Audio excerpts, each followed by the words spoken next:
प्रेमानंद महाराज जी के बारे में अगर मैं कहूँ, बहुत सारी चीजें कहने को हैं, लेकिन कुछ पॉइंट पूछूंगा उनके भक्तों से भी कि बलात्कारी सही है या नहीं है, और अगर है तो उसको आपको फॉलो करना चाहिए या नहीं। और अगर तुम मना करते हो कि हाँ बलात्कारी को फॉलो नहीं करना चाहिए, तो भाई तुम्हारी आस्था को ठेस पहुंचने वाली है। क्यों?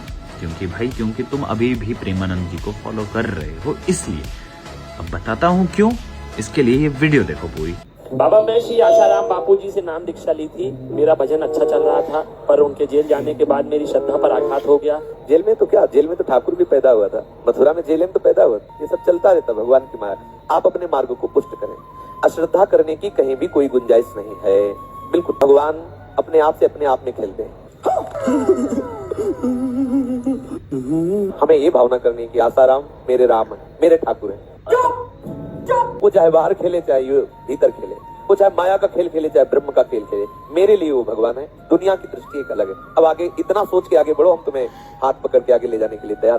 दोष दृष्टि नहीं, अगर कहीं भी दोष दृष्टि होगी तो हम आगे नहीं बढ़ पाएंगे। ये हमारी शर्त है।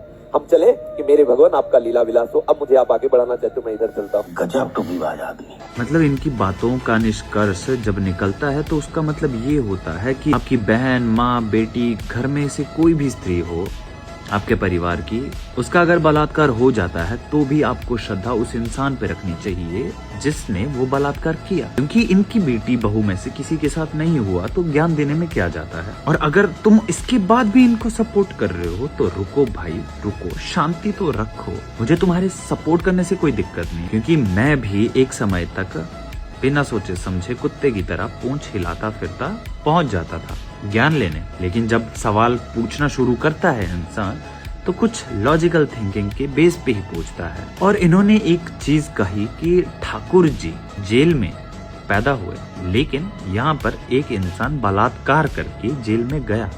दोनों में अंतर है प्रभु। अब पता नहीं कौन सी जनता को मूर्ख बना रहे हैं, लेकिन हम उनमें से नहीं हैं। और अगर आप हो तो तुम या तो नीचे लिख के अंधभक्ति में गालियां ठोकोगे या तो एक दिन ठुक जाओगे। इससे ज्यादा तुम्हारा भी कुछ नहीं हो सकता। ये पार्ट 1 था, पार्ट 2 के लिए वेट करो।